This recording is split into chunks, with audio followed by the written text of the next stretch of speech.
I'll be honest, this story still makes my stomach tighten because I did not just lose my fiancé.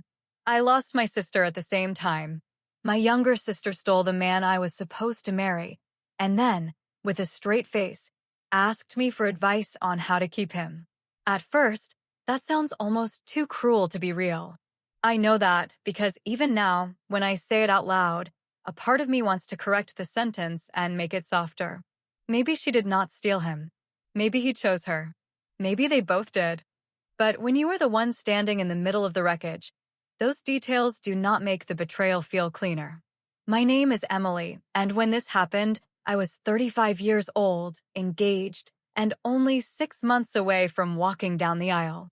I had the venue booked, the dress ordered, the guest list almost finished, and a Pinterest board full of pale roses, candlelight, and all the pretty little lies women collect when they still believe love protects them from humiliation. My fiancé's name was Daniel. We had been together for 3 years, and I thought I knew him in the quiet, ordinary way you know someone after enough shared grocery runs, family holidays, arguments about bills, and sleepy Sunday mornings. He was not flashy or overly romantic, but he felt steady, and at that point in my life, steady seemed more valuable than passion. I thought we were building something calm and strong, the kind of love that did not need to perform for anyone. My sister's name was Anna. She was 3 years younger than me, beautiful in a way that always made people notice her first, and emotional in a way our family had spent years excusing. When she cried, people forgave her. When she wanted attention, people called her sensitive. When she crossed a line, I was usually the one explaining her behavior before anyone else could judge it too harshly. She doesn't mean it, I would say. She just feels things deeply. She's not selfish, she's just insecure. I had defended her so many times that I started confusing my loyalty with truth. That was my first mistake. Anna became deeply involved in the wedding almost immediately, and at first, I thought it was sweet. She came with me to look at dresses, sat through venue appointments, sent me flower ideas at midnight, and acted like my happiness was a personal project she had assigned herself. She kept saying, "I just want everything to be perfect for you," and because she was my sister, I believed her. Daniel liked having her around too. That did not bother me in the beginning. Actually, it made me happy because the two most important people in my life seemed to get along without effort. Anna made him laugh more easily than I did, and I told myself that was just her personality. She had always been brighter, louder, more spontaneous, while I had always been the responsible one who remembered appointments and carried snacks in my purse. "She makes everything lighter," Daniel told me one night, after Anna left our apartment with half the cake samples wrapped in napkins. I smiled when he said it. Back then, I thought it was harmless. Now I know that some doors do not feel dangerous when they first open. The first strange thing was the texting. Anna started messaging Daniel directly about wedding details, and because there were always details to discuss, I did not question it right away. She would mention it casually, almost too casually, while pouring coffee in my kitchen or scrolling on her phone beside me on the couch. I asked Daniel about the playlist. I sent him the tux color options. He said the candles might be too much, but I told him he was wrong. I laughed at those things because they sounded normal, helpful, family-like. But then the wedding questions slowly became something else, though I could not name it at the time. Her phone would light up late at night, and she would smile before turning the screen away. Daniel started keeping his phone face down on the table, which was not something he had ever done before. Their conversations developed a rhythm I was not part of, full of tiny references and inside jokes that made me feel like I had walked into the middle of a room where people had been talking about me before I arrived. Still, I explained it away. That is what trust does when it is trying to survive. It gives people softer motives than they deserve. One evening, I came home earlier than expected after a meeting was canceled downtown. I remember carrying a paper bag with takeout from Daniel's favorite Thai place, because I had planned to surprise him with dinner and maybe talk about honeymoon flights. The apartment was quiet when I opened the door, but not empty. I heard laughter from the kitchen, low and warm, the kind of laughter that does not belong to a casual conversation about wedding napkins. For 1 second, I smiled. Then I stepped into the doorway. Daniel was standing near the counter, and Anna was sitting on the edge of it like she had every right to be there. They were not touching, but something about the space between them felt too charged, too private, too quickly broken when they saw me. The laughter stopped instantly. Not faded. Stopped. Daniel turned first and gave me a smile that arrived half a second too late. "Hey," he said. "You're home early." Anna slid off the counter and smoothed her hair, even though it was not messy.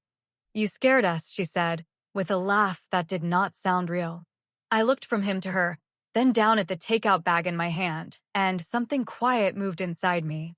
It was not suspicion yet, not fully. It was more like a small internal step backward, the kind your body takes when your mind is still trying to be polite. "What were you talking about?" I asked. Daniel said, "Nothing," at the exact same time Anna said, "Just wedding stuff." Their answers collided in the air between us.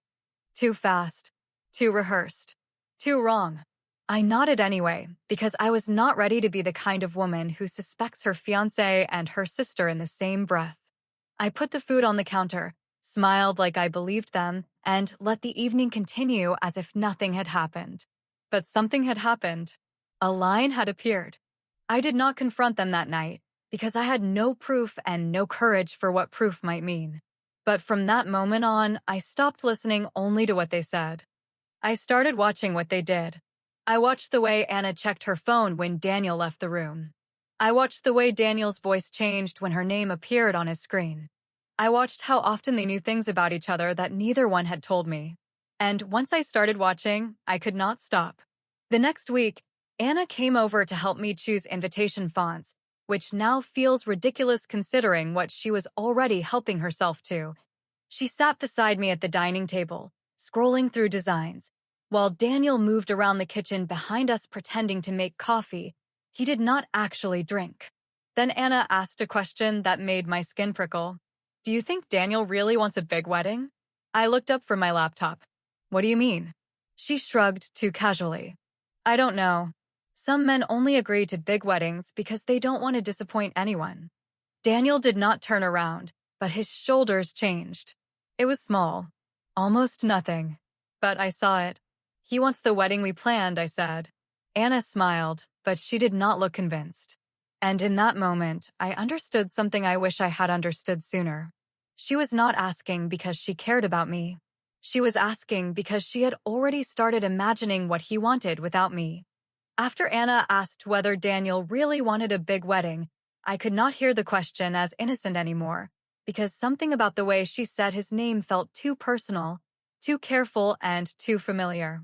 I did not accuse her that day, and I did not ask Daniel why his shoulders tightened when she said it.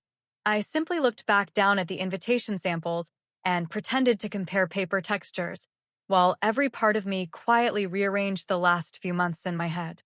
That is the strange thing about suspicion. It does not always arrive like a storm.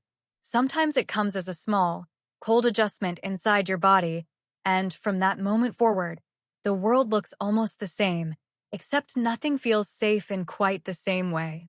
Anna kept coming over after that, and on the surface, nothing changed enough for anyone else to notice. She still brought iced coffee, still kicked off her shoes by the door, still called me dramatic when I worried about centerpieces or seating charts.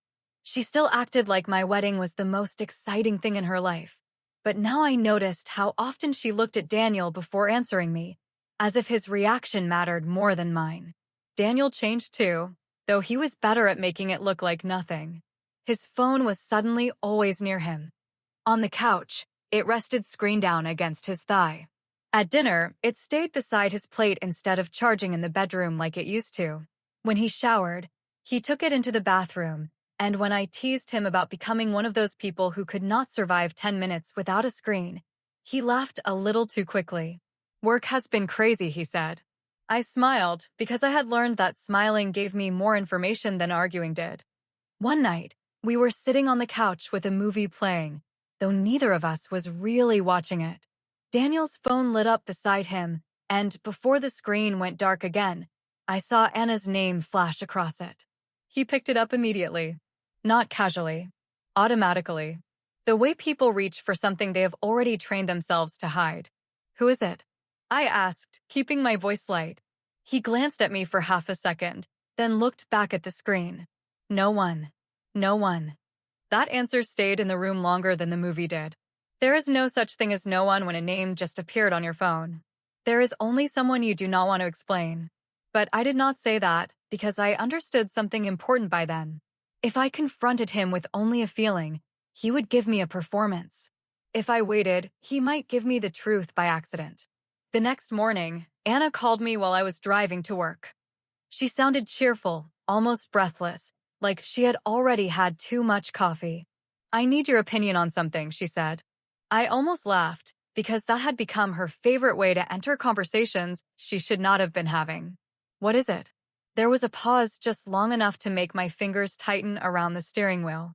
"Do you think a man can love someone and still be scared to hurt another person?" For a moment, the road in front of me seemed to narrow. I let the question sit there, because I wanted to hear what she would do with the silence. "That's a very specific question," I said. She laughed, but the sound had no weight. "It's not about me. I was just thinking about something from a show." "A show?" "Of course. People always hide real questions inside fake examples when they are testing how much truth the room can hold." "I think," I said carefully, "that if someone is scared to hurt another person, they should stop doing things that will hurt them." Anna went quiet. Only for a second. But I heard it. "That makes sense," she said finally. When we hung up, I sat in my office parking lot for almost 5 minutes, staring at nothing, because my mind had started building a shape I was terrified to name. Anna was not asking about weddings anymore. She was asking about guilt. She was asking about timing. She was asking how someone could step over me without looking like a monster. And somehow, even then, part of me still wanted to be wrong. That evening, I tested something small. Daniel was making dinner, and I stood beside him at the counter, tearing lettuce for a salad neither of us wanted. I mentioned Anna casually, the way I had 100 times before. She asked me something weird today. His knife slowed against the cutting board. What did she ask? I looked at his hand before looking at his face. "Nothing important," I said. "Just something about relationships." His expression barely changed, but I saw the alertness enter him. It moved behind his eyes like a curtain being pulled shut. "What kind of relationship thing?" I shrugged. "I thought you were busy with dinner." He gave me a short smile, but he did not smile with his eyes. That night, he stayed up late in the living room, and I lay in bed with my eyes open, listening to the quiet rhythm of his typing through the wall. I told myself not to get up. I told myself that if I crossed that line, I would become the kind of woman who searches phones and creates disasters out of fear. But the truth was, the disaster already existed. I was only deciding when to look at it. 2 days later, the chance came without effort. Daniel left his phone on the dining table while he went to shower, and for the first time in weeks, it was unlocked. I noticed it while collecting coffee mugs, and I stood completely still, staring at the glowing screen as if it were something alive. Anna's messages were open. My heart began pounding so hard that I could feel it in my throat. I did not want to touch it. I truly did not. There was still a small, desperate part of me that wanted innocence to be possible, because once you know the truth, you cannot unknow it just because it hurts. But then a new message appeared from Anna. "Did you talk to her yet?" I picked up the phone. My hands were shaking, but my mind felt painfully clear as I scrolled upward through weeks of messages that were not confusing, not innocent, and not capable of being misunderstood. They were not flirting like reckless teenagers.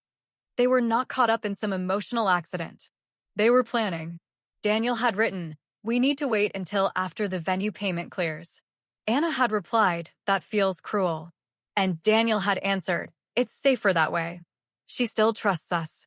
I stood there with Daniel's phone in my hand, reading the message again, because my mind seemed determined to give him one last chance to become innocent. "It's safer that way. She still trusts us." Those words did not feel emotional. They felt administrative, like I was not a woman he had loved for 3 years, but a problem he and my sister were trying to handle in the cleanest possible way. I kept staring at the screen, waiting for something inside me to explode, but instead I felt a cold stillness move through me, the kind that arrives when pain is too large to process all at once. I scrolled farther up.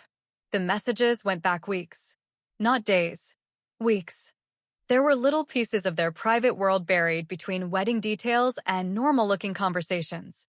Anna had sent him photos of dresses and asked which one he liked better, even though she had pretended she was helping me choose something for herself. Daniel had told her he could not stop thinking about her, and she had answered that seeing me so happy made everything harder. Harder. I almost laughed when I read that, because apparently my happiness had become an inconvenience to the two people closest to me. Then I found the message that made my hands finally start shaking. Anna had written, "Do you think she'll hate me forever?" Daniel had replied, "She'll calm down eventually. She always forgives you." I sat down because my knees no longer felt trustworthy. That message hurt in a different place. It was not only proof that Daniel knew he was betraying me. It was proof that Anna knew exactly which part of me she was using. My whole life, I had been the forgiving sister, the one who explained her moods, defended her choices, and made room for the damage she caused when everyone else got tired of doing it. And she had counted on that. They both had. I took photos of the messages with my own phone, careful not to rush, careful not to leave any trace that I had touched his. I photographed the conversation about the venue payment, the part where Daniel said I still trusted them, and the part where Anna asked if I would hate her forever. Then I placed his phone back exactly where he had left it, angled toward the edge of the dining table, screen dimming like nothing had happened. When Daniel came out of the bathroom a few minutes later, his hair was damp and he smelled like soap. "Everything okay?" he asked. I looked at him, really looked at him, and for the first time I understood how terrifying ordinary faces can be when they belong to people who lie well. "Yeah," I said. "I'm just tired." He believed me immediately. That almost hurt more than the messages, because it meant he still thought I was easy to manage. He leaned down, kissed my forehead, and asked if I wanted to order dinner, as if he had not been planning the destruction of our engagement with my sister through a glowing screen on the table. I said I was not hungry. That part, at least, was true. I barely slept that night. Daniel breathed evenly beside me, peaceful in a way that made me want to leave the room, while I lay awake staring at the ceiling and replaying every conversation Anna had started over the past few weeks. Her questions suddenly rearranged themselves into something uglier than curiosity. She had not been asking about Daniel's taste in music, or whether he liked small weddings, or whether men sometimes stayed with women out of guilt because she cared about my marriage. She had been studying the exit. The next morning, I woke before Daniel and made coffee because I needed something normal to hold in my hands. He kissed my cheek on his way out, told me he had a long day, and said he might be home late. I almost asked if Anna already knew that, but I swallowed the words and smiled instead. By 10 o'clock, Anna texted me, "Can I come over later? I really need to talk to you." I stared at the message for a long time. There was a strange power in knowing something someone else did not know you knew. It was not a good feeling, and it was not satisfying, but it gave me space to breathe before the pain could swallow me. For once, Anna was walking toward a room where I had the truth waiting before she arrived. I wrote back, "Sure. Come around 6. She replied with a heart. I stared at that little red heart until my eyes burned. Anna arrived that evening carrying 2 iced coffees and a bakery box, which was her favorite way of making herself seem harmless. She wore a soft blue sweater, gold hoops, and the nervous smile she used when she wanted people to ask what was wrong. I opened the door and let her in, studying her face with a calmness that felt almost separate from my body. "You look exhausted," she said, stepping inside like she still belonged there. "So do you," I replied. Her smile flickered, but she recovered quickly and moved toward the kitchen. She placed the coffees on the counter, opened the bakery box, and started talking too fast about traffic, work, and some woman at the nail salon who had apparently cried over a broken engagement. I listened without interrupting because when people are lying, silence often makes them reveal where the fear is. Finally, she stopped pretending. "I need to ask you something," she said. I wrapped both hands around the iced coffee she had brought me, though I did not drink it. "Okay." Anna looked down at the counter, then back at me. "Promise you won't judge me?" I felt something inside me go very still. That was Anna's oldest trick. She asked for protection before confession, making you feel cruel if you reacted honestly afterward. I had fallen for it since childhood, but that evening I could see the shape of the trap before I stepped into it. I can't promise that, I said gently. But you can still talk. Her face tightened with disappointment, just for a second. Then she nodded. There's someone, she said carefully. And I know it's complicated, but I think he has real feelings for me. I did not move. The apartment seemed to shrink around us. The same kitchen where she had laughed with Daniel stood quiet now, and I could see the dining table from where I stood, the exact place where his phone had shown me how far their betrayal had already gone. Complicated how? I asked.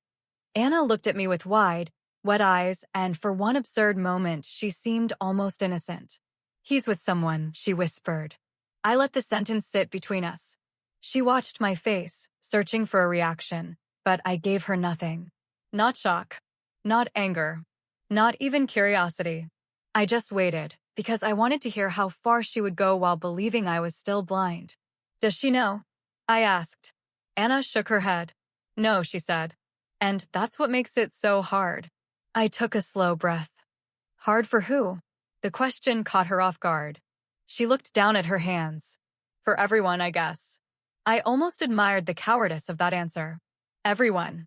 A word big enough to hide the actual victim. A word soft enough to make betrayal sound like weather, something unfortunate that happened to all parties equally. And what do you want from me?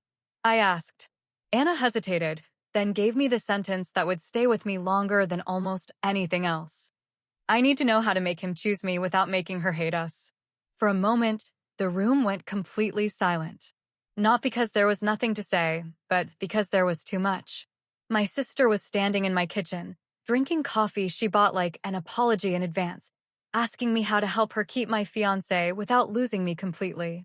She had turned me into both the obstacle and the counselor, and she still thought I loved her enough to help. I looked at her for a long time. Then I asked, does he love you? Her eyes filled with hope so quickly it almost made me sick. He says he does.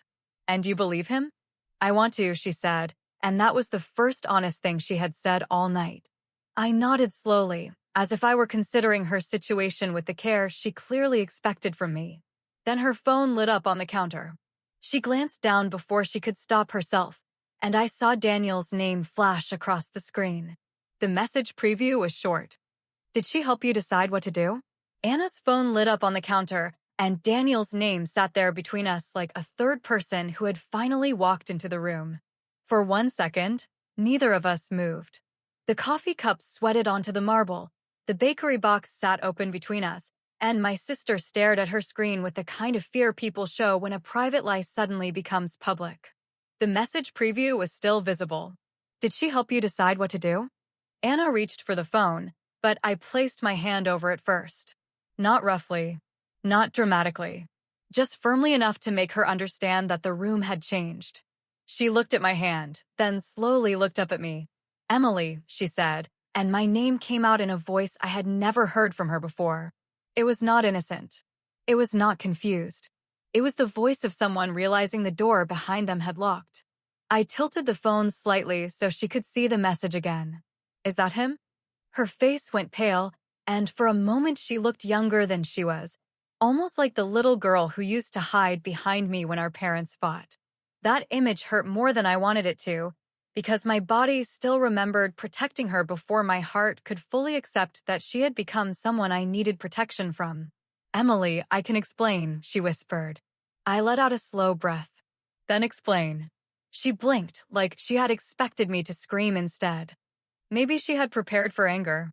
Maybe she had imagined tears, accusations, or some dramatic scene where she could collapse into guilt and make herself look smaller than the damage she caused. But I gave her calm, and calm made her more nervous than rage ever could. She pulled her hand back from the phone and wrapped her arms around herself. I didn't mean for it to become this serious. I looked at her for a long time. You came into my apartment and asked me how to make a man choose you. Tears filled her eyes immediately. I didn't say it was Daniel. You didn't have to. Her mouth trembled, but no words came out. That silence told me more than any confession could have. It told me she knew exactly what she had done. It told me she had not walked into this blindly, not really. She had been testing me, measuring my reaction, trying to find out whether there was still a version of this where she could keep him and somehow keep me too. The selfishness of that almost took my breath away. Did you think I was stupid? I asked, or did you just think I loved you enough to let you survive this? She flinched. That was the question she had no defense for. Anna sat down at the kitchen table, the same place where we had compared wedding invitations 2 weeks earlier. She covered her face with both hands, and for a few seconds I heard only her breathing, uneven and shallow, like she was fighting the truth even as it pushed its way out of her. He told me he wasn't happy, she said finally. I stayed standing. When? She looked up at me through wet lashes. A while ago. How long is a while? She swallowed. A few months. A few months. The phrase moved through me slowly, reshaping everything again. This had not started with one late-night message or one emotional mistake after too much wine. This had existed under my engagement, under my dress fittings, under every conversation about flowers and vows and seating charts. My sister had been standing beside me while quietly becoming the reason my wedding would never happen. And you believed him? I asked. Anna wiped under one eye with her thumb. I wanted to. That answer was almost honest enough to be cruel. Did he tell you he loved you? She looked away. I laughed once, but there was no humor in it. Of course he did. He said he needed time, she whispered. He said he didn't want to hurt you. I leaned against the counter because my legs suddenly felt weak. Not because the words surprised me, but because they were so predictable. He had wrapped his cowardice in tenderness and handed it to my sister like a promise. And you helped him hurt me more quietly, I said. Anna's face crumpled. I know. No, I said gently, and somehow the gentleness made it sharper. I don't think you do. Her phone buzzed again under my hand. This time, I picked it up and read the message before she could stop me. Anna, answer me. Did she say I should leave her before or after the final payment? For a moment, the room seemed to tilt. The final payment. The venue payment. The money I had been saving from overtime shifts and careful budgets. The money I thought Daniel and I were spending on the beginning of our life together, while he and my sister were discussing the best moment to dismantle it. I turned the phone toward her. You were asking me for advice because he wanted help timing the breakup. Anna started crying harder. It wasn't like that. It was exactly like that. No, she said quickly. I was confused, Emily. He kept saying he would leave, but then he would change his mind, and I didn't know what to believe. I stared at her, and something inside me finally went still. Because there it was. Not love. Not fate. Not some uncontrollable emotional storm. Just two selfish people trying to protect themselves from consequences. I picked up my own phone and opened the screenshots I had taken from Daniel's messages. Then I turned the screen toward Anna, watching her face as she read the words he had sent her. She always forgives you. Her crying stopped. Not because she felt better. Because she understood exactly what I had seen. You both used the same weakness, I said. You thought I would forgive you because I always had. Anna shook her head, but she could not make the denial sound real. I never wanted to lose you. You were willing to risk me. That's not the same. It is when I'm the one being risked. She looked down at the table, and for the first time in my life, I saw my sister without the soft filter I had always placed over her. She was not just emotional. She was not just insecure. She was not just the girl who needed more love than everyone else. She was someone who had learned that if she cried convincingly enough, other people would clean up the damage. I stepped away from the counter and picked up my keys. Anna looked up quickly. Where are you going? To get Daniel, I said. Her eyes widened. Emily, please don't. I gave her the smallest smile, though nothing about me felt soft. You wanted advice on how to make him choose, I said. So let's ask him together. Then I walked out, leaving her phone on the counter, still lit with his name. Daniel was at the apartment when I arrived, which told me more than I wanted to admit, because he looked almost relieved when he opened the door and saw only me standing there. For a second, I wondered what Anna had told him before I left her in my kitchen. Maybe she had warned him that I knew something. Maybe she had only panicked and begged him to fix it. Either way, The man in front of me was not the man I had planned to marry. He was someone trying to read my face fast enough to decide which lie would work. "Emily," he said, stepping back slightly. "What happened?" I walked past him into the living room without answering, and the familiarity of the apartment hit me harder than I expected. My shoes were still by the door. My wedding planner was open on the coffee table. A stack of envelopes sat beside the couch, half addressed to people who were going to receive invitations to a wedding that had already died before they even knew it existed. Daniel closed the door behind me carefully. That carefulness bothered me. It was the same carefulness he used when he wanted to sound gentle while avoiding the truth. "Where's Anna?" he asked. I turned around and looked at him. The question slipped out too quickly. Not, "Are you okay?" Not, "Why did you leave?" Not even, "What is going on?" "Where's Anna?" That told me exactly where his mind was. "She's at my place," I said, waiting for us to finish the conversation she started. His face changed just enough for me to see fear move behind his eyes. "What conversation?"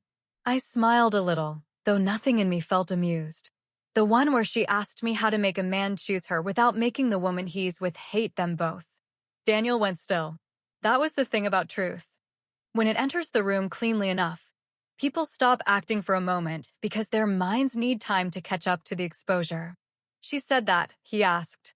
"She did." He looked away, and for the first time since this began, I saw something between them that almost looked like frustration. Not guilt toward me.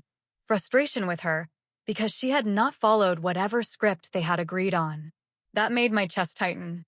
"You're angry because she spoke too soon," I said. His head turned back toward me. "No, Emily, that's not what this is." "Then tell me what this is." He opened his mouth, and I could almost see the sentences arranging themselves inside him. He wanted something soft enough to sound human, but vague enough to survive questions. He wanted confusion, timing, pressure, emotion, anything except the one word that actually belonged there. "Betrayal." "I've been struggling," he said finally. I nodded slowly. "With what?" "With us." The words should have hurt more than they did, but by then I had already seen enough to know his honesty had limits. He was not telling me the truth because he respected me. He was telling me the smallest part of it because the larger lie was no longer safe. "How long have you been struggling?" I asked.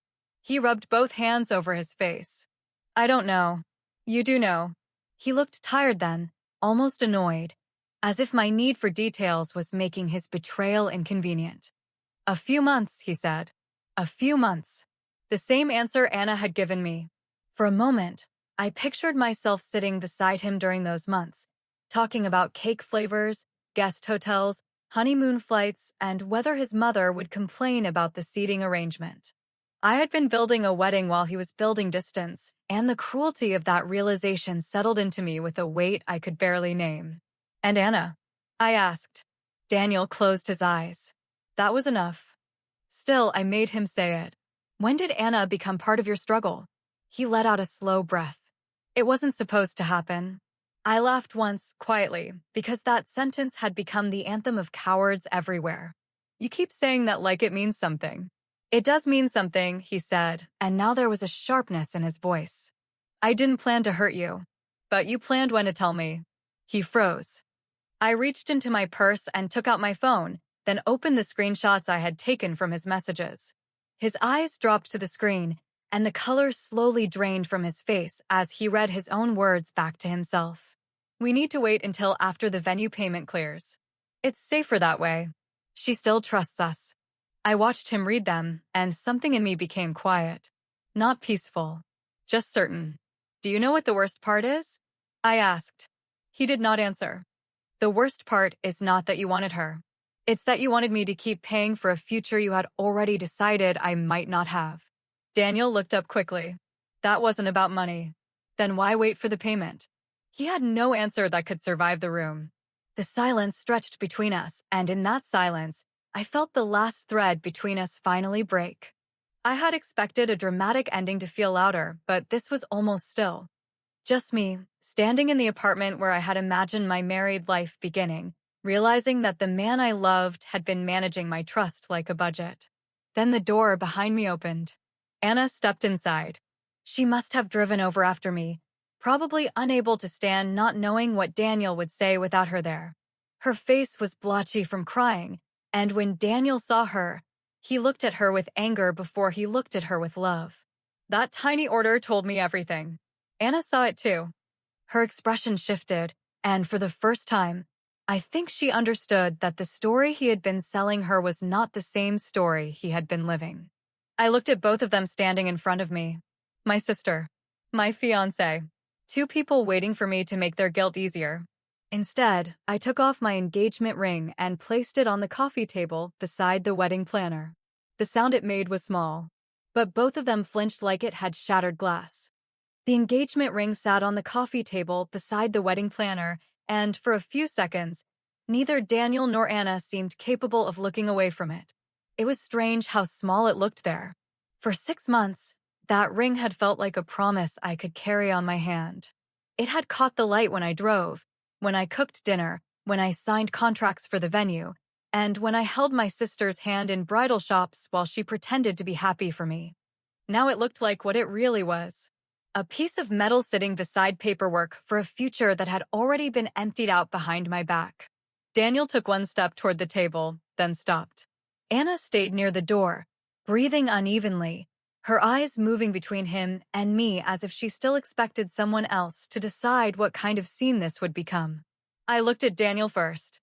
You wanted to wait until after the venue payment, I said, keeping my voice steady because steadiness was the only thing I had left that they could not take from me. So now I want to hear you say why. He rubbed his jaw and looked toward the window, which was what he always did when he wanted a few extra seconds to invent something acceptable. It wasn't about the money, he said. Anna made a small sound behind me, not quite disbelief and not quite fear. I turned slightly and saw her watching him with a face I had never seen before. For the first time, she did not look like my confident little sister who always knew how to make herself the center of a room. She looked like someone realizing she had been standing in the same fire she helped start. If it wasn't about money, I said, then why did both of you discuss the payment before discussing how to tell me the truth? Daniel's eyes hardened for a moment, and there it was again, that flash of irritation beneath the guilt. He was not only ashamed. He was angry that I had become difficult. He was angry that I had evidence. He was angry that I had stepped out of the role he expected me to keep playing. The deposit was non-refundable, he said finally. I stared at him. So you wanted me to pay it before you left? No, he said quickly, but not quickly enough to sound innocent. I thought if we had more time, I could figure out what I actually wanted. Anna looked at him sharply. That one sentence changed the room more than my ring had. What you actually wanted, she asked. Daniel turned toward her, and the way he looked at her was not romantic. It was cautious, almost annoyed, like she had just forgotten she was supposed to remain useful and quiet. I folded my arms, not because I felt strong, but because I needed somewhere to put my hands. Go ahead, I said. Tell her too. Daniel shook his head. This isn't helping. No, I said. It is helping me for the first time all night. Anna stepped farther into the room, and I could see the tears drying unevenly on her face. You told me you were sure, she said. Daniel's mouth tightened. I almost felt sorry for her then, but only for a second. She had walked into this room expecting me to be the obstacle between them, and instead she was finding out that Daniel had never fully chosen her either. He had chosen secrecy. He had chosen delay. He had chosen whatever kept him most comfortable for the longest possible time. I said I had feelings, Daniel replied. Anna looked like he had slapped her. You said you loved me. The words hung there, ugly and exposed. Daniel glanced at me, as if he hated that I was hearing that sentence from her mouth instead of from the messages. It was too late for dignity now, but he still seemed determined to save scraps of it for himself. I said a lot of things when I was confused, he said. That was when Anna finally understood the shape of the man she had helped betray me for. Her face changed slowly, almost painfully. Hope left first. Then shock. Then something that looked very close to shame. She looked at him like she was seeing him clearly for the first time, and I knew that feeling too well to take pleasure in it. You told me you were going to end things, she whispered. Daniel exhaled, frustrated. I was trying to handle it without destroying everyone. I laughed softly, though nothing about it was funny. You were trying to destroy me quietly. He looked back at me, and for once he had no soft answer ready. The apartment felt smaller than it had ever felt. My wedding planner was open to a page of guest tables, with little circles drawn around names of people who had no idea they were about to become part of a story I would never want to explain. My mother's name was written near the front table. Anna's name was beside mine under maid of honor notes, in my own handwriting. That detail almost broke me. Not the affair. Not the ring. Her name written there like she still belonged beside me. I picked up the wedding planner and closed it slowly. Daniel watched the movement like it frightened him. "What are you doing?" he asked. "I'm calling the venue tomorrow," I said. "Then the photographer, the caterer, the florist, and everyone else you were happy to let me keep paying." His face shifted immediately. "Emily, wait before you make this public." There it was. Not wait before you leave me. Not wait because I love you. Wait before people know. I turned toward Anna. "Did he tell you that part too?" She did not answer, but her face told me enough. Daniel stepped closer, lowering his voice like he could still make this private. "I'm asking you not to humiliate all of us while emotions are high." That sentence settled over me with a kind of perfect clarity. He still thought humiliation was the worst possible outcome. Not betrayal. Not losing me. Not destroying my trust in my own sister. He was afraid of the story, leaving the apartment without his hands on it. "You humiliated me when you made me the last person to know my own life," I said. Anna began crying again, but this time the sound did not pull me toward her. It stayed outside me, like rain against glass. Daniel looked at the ring on the table, then back at me. "Can we at least talk tomorrow?" "No," I said. "Tomorrow is for canceling things." I picked up my keys from the counter and walked toward the bedroom to get a bag. Neither of them followed immediately, which told me they were finally starting to understand that this was not a negotiation anymore. In the bedroom, my wedding dress was hanging inside its garment bag on the closet door. I had forgotten it was there. For a moment, I just stood in front of it, staring at the white fabric hidden behind plastic, and the grief finally came close enough to touch. I thought about my mother crying when I tried it on. I thought about Anna clasping her hands over her mouth and saying I looked perfect. I thought about Daniel smiling when I told him he was not allowed to see it until the aisle. All of that had happened while something else was already growing in the dark. I took the garment bag down, carried it back into the living room, and placed it across the chair. Anna stared at it. Daniel did too. "I don't want this in my car," I said. "I don't want it at my sister's house. I don't want it anywhere near me tonight." Anna wiped her face. "Emily, please don't do this like I'm nothing to you." I looked at her carefully, because that was the most honest question she had asked all night. "You were everything to me," I said. "That is why this works." She folded into herself then, and Daniel reached toward her by instinct before catching himself. I saw it. So did she. And somehow that tiny unfinished movement finished everything for me. I grabbed my overnight bag, my laptop, my passport, and the folder of wedding contracts from the drawer. Then I walked to the front door without looking back at the dress, the ring, or the two people standing beside the life they had ruined together. Daniel called my name once. Anna did too. I opened the door anyway. But before I stepped into the hallway, my phone rang. It was my mother. I answered because I thought, somehow, maybe she had felt something was wrong. Instead, her voice came through sharp and confused. "Emily, why did Anna just text me saying you're having a breakdown and calling off the wedding for no reason?" My mother's questions stayed in my ear while I stood in the doorway of the apartment, with my overnight bag in one hand and my entire future sitting behind me on a coffee table. "Emily, why did Anna just text me saying you're having a breakdown and calling off the wedding for no reason?" For a moment, I could not answer her, because the cruelty of it landed slower than the betrayal itself. Anna had not just taken my fiancé, and she had not just asked me how to keep him. She had already started preparing the version of the story where I looked unstable, emotional, and unreasonable before I could tell anyone what they had done. Daniel stood behind me, completely still, and Anna stood near the kitchen with her phone lowered in her hand. Neither of them said anything at first, but they did not have to. The room had already confessed for them. "Mom," I said carefully, "I am not having a breakdown." My mother went quiet, and I could hear the shift in her breathing. She knew my voice. She knew when I was crying, when I was angry, and when I was trying very hard not to fall apart in front of people who did not deserve to see it. "What happened?" she asked. I looked at Anna then, and her face crumpled before I even spoke. She knew I was about to remove the only protection she had left, which was my old habit of keeping family pain private so nobody else had to feel uncomfortable. "Anna has been seeing Daniel," I said. "They have been planning when to tell me, and they wanted to wait until after more wedding money was paid." My mother did not speak for several seconds. Behind me, Daniel finally moved. "Emily," he said quietly, "don't do this on the phone." I turned just enough to look at him. "You lost the right to choose where the truth is spoken." His face hardened, not much, but enough for me to recognize the man I had seen hiding under the gentle one.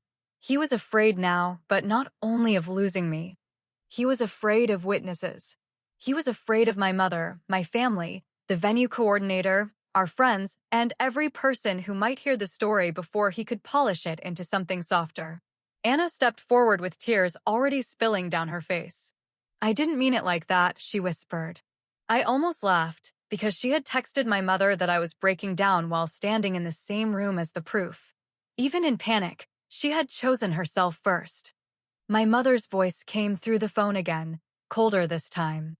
"Send me everything." Those 4 words steadied me more than any comfort could have. I walked past Daniel into the hallway, closed the apartment door behind me, and stood under the dull building lights while I sent my mother the screenshots. I sent the messages about the venue payment, the one where Daniel said I still trusted them, and the one where Anna asked if I would hate her forever. Then I sent her a picture of my engagement ring sitting beside the wedding planner, because somehow that felt like evidence too. My mother called back 2 minutes later. "Come to my house," she said. "I'm going to a hotel tonight."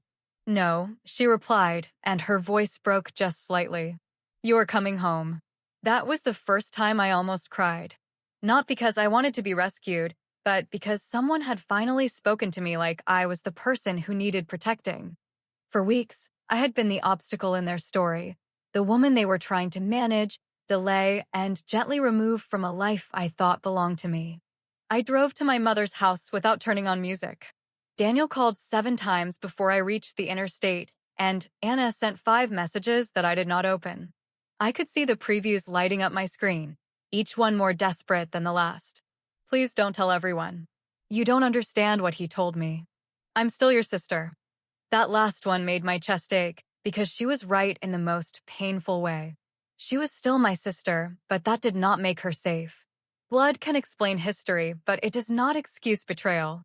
When I arrived, my mother was waiting on the porch in a robe and slippers, with her arms crossed against the cold. She did not ask questions right away. She just pulled me into the house and hugged me so carefully that I finally let my face press into her shoulder. For a few minutes, I was not a woman with a canceled wedding. I was just somebody's daughter. The next morning, I started making calls. First the venue, then the photographer, then the caterer. Each conversation felt like pulling a thread from a dress I would never wear, and by noon my inbox was full of cancellation policies, non-refundable deposits, and polite little sentences from strangers who had no idea they were helping me dismantle a fantasy. The venue coordinator called me back last. Her voice was careful. "Emily, before we process anything, I need to ask you something." I closed my eyes, already exhausted. "What is it?" She hesitated. "Yesterday afternoon, Daniel called and asked whether the contract could be transferred into a different name if the bride changed." My hand went cold around the phone. Then she added, "And the name he gave us was Anna." When the venue coordinator said Daniel had asked whether the contract could be transferred into Anna's name, I stopped feeling heartbroken for a few seconds and felt something much colder instead. It was not only that he had cheated, or that my sister had betrayed me, or that they had waited like cowards for the most convenient moment to hurt me. It was that they had been trying to step into the life I had planned, paid for, and dreamed about, as if I were just a name that could be removed from the paperwork. For a moment, I could not speak. The coordinator must have heard something change in my breathing, because her voice softened immediately. "Emily, I'm so sorry," she said. I thought something felt wrong, so I didn't process anything. That sentence nearly broke me. A stranger had protected me more honestly than my own sister had. I thanked her, canceled the contract completely, and asked her to send every record of Daniel's call to my email. My voice stayed steady through the whole conversation, but when I hung up, I sat on the edge of my mother's guest bed and stared at the wall until the tears finally came. Not loud tears. Not dramatic ones.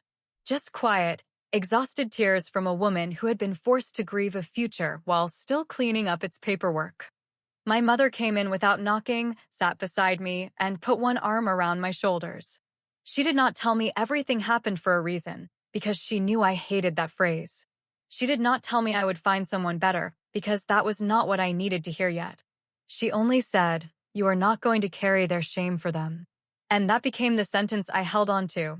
By that afternoon, the wedding was gone. The venue, the photographer, the caterer, the florist, the hotel block, and every beautiful little detail I had once cared about had been pulled apart one phone call at a time. Some deposits were lost, some vendors were kind, and one photographer cried with me for almost 5 minutes because she said she had seen too many women apologize while canceling weddings they had every right to leave. I did not apologize after that. Not once. Daniel kept calling, but I never answered. Anna texted my mother first, then me, then two of our cousins, trying to turn the story into something softer before the truth arrived without makeup. She said she was confused. She said Daniel had lied to her. She said she never meant to hurt me, as if intention could erase strategy. But screenshots are louder than tears. By evening, my family knew enough. Not every painful detail, because some things still belonged to me, but enough to understand that I had not lost my mind and had not canceled my wedding for no reason. Daniel had tried to transfer our venue to my sister.